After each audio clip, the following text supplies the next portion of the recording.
여러 미디어에서나 창작물 또는 일상에서 우리는 보통 지구를 지구별, 푸른 별이라고 부르곤 합니다.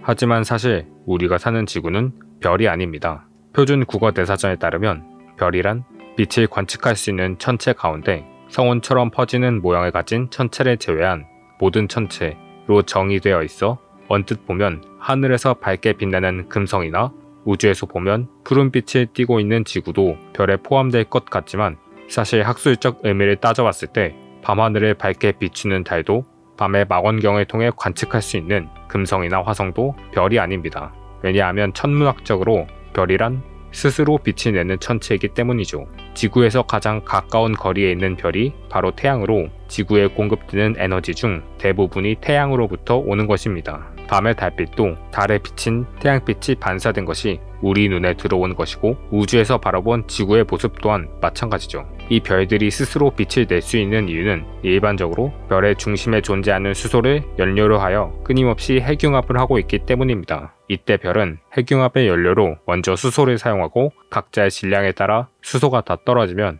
헬륨, 탄소, 산소 등으로 연료를 바꿔가며 계속해서 핵융합이 가능하지만 태양의 경우에는 중심부의 수소가 고갈되면 헬륨 핵융합 단계의 다음 단계로 나아가지 못한다고 합니다. 이렇게 중심액에서 핵융합이 일어나는 과정에 있는 별들은 일반적으로 수소와 헬륨으로 구성된 표면을 가지고 있습니다. 하지만 이번에 독일 천문학자들이 발견한 별들은 달랐습니다. 베르너 교수를 포함한 독일의 전문가팀이 우리 은하에서 PG1254+322와 PG1528+025로 이름 붙은 특이한 성질을 가진 두 별을 발견했다는 논문이 왕립천문학회 3월 월보에 실렸습니다. 논문에 따르면 앞서 말했듯이 일반적인 별들의 표면이 수소와 헬륨으로 구성된 반면 이번에 새롭게 발견된 별들의 표면은 헬륨 핵융합의 결과물인 탄소와 산소로 덮여 있으며 전문가들은 그 양이 별의 표면 중 각각 약 20%를 차지하고 있을 정도라고 언급했습니다. 바로 여기에서 이 별의 특이한 성질이 드러나는데 과학자들은 이 별들의 온도와 반지름을 고려해봤을 때 별의 중심에서 아직 헬륨 핵융합이 여전히 진행되고 있는 단계라고 추정했기 때문입니다. 이 별들이 왜 특이한 성질을 가졌다고 하는지 알아보기 위해 먼저 태양과 비슷한 질량을 가진 별들의 진화 과정을 살펴보도록 합시다. 별들의 일생은 수소를 헬륨으로 핵융합하는 것으로 시작되고 이 단계에 속한 별들을 주계열성이라고 하며 현재 태양이 이 단계에 속해 있습니다. 이 과정에서 별의 중심은 점점 헬륨으로 대체되어 갑니다. 시간이 흘러 주계열성 단계가 끝나면 중력과 핵융합 에너지의 평형이 깨져 중심액은 수축하게 되고 별의 온도는 점점 올라갑니다. 이 때문에 원래 온도가 낮아 핵융합이 진행되지 않던 중심액 바깥에서는 남아있던 수소들로 인한 수소 핵융합이 일어나는데 이 과정에서 별의 크기가 엄청나게 팽창하는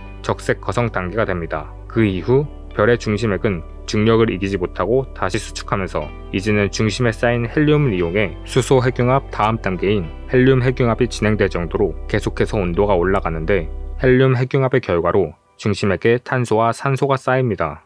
태양 정도의 질량을 가진 별들은 질량이 충분하지 못해 별이 더 이상 산소와 탄소를 연료로 사용하는 핵융합을 진행하지 못하고 마지막 단계로 접어들게 되고 연료로 사용하던 헬륨이 바닥나면 별의 껍질 부분이 부풀다가 강력한 항성풍이 그 부분을 날려버리고 탄소와 산소가 쌓이던 중심핵만 남아버린 크기는 작지만 엄청난 밀도를 가진 탄소, 산소, 백색외성이 되어버리는 것입니다.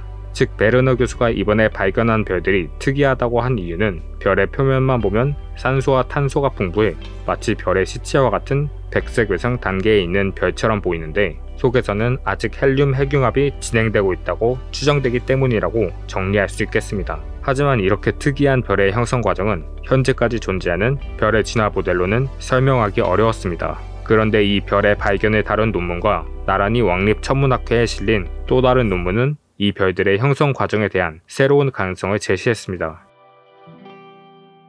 이 두 번째 논문의 저자인 밀러 교수는 독일 천문학자들이 이번에 발견한 별들은 두 백색 외성 사이에 매우 희귀한 유형의 충돌로 형성된 것이라고 주장했습니다. 가까운 쌍성계에서의 백색 외성들 사이에서 일어난 충돌은 중력파의 방출로 인해 발생하는 궤도의 수축으로 인해 일어난다고 알려져 있습니다. 여기서 쌍성계란 두 별이 같은 질량 중심을 공유하며 그 중심의 질량에 함께 묶여있는 것을 뜻하고 우주 전체를 대상으로 봤을 때 생각보다 희귀한 형태의 항성계는 아닙니다. 밀러 교수가 말하길 일반적으로 백색 외성의 충돌은 탄소와 산소가 풍부한 별의 형성으로 이어지지는 않지만 탄소와 산소가 풍부한 백색 외성으로 이루어진 매우 특별한 질량을 가진 쌍성계가 붕괴되면 베르너 교수가 발견한 것과 같은 종류의 별들이 형성될 수 있다고 합니다.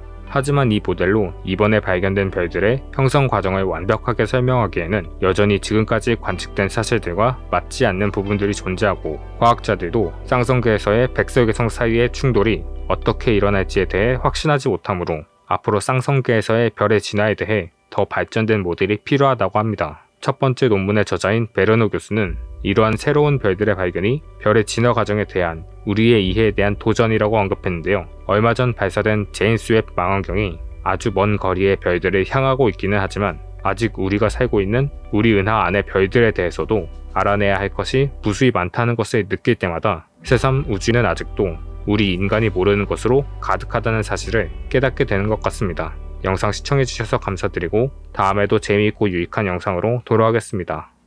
그럼 안녕.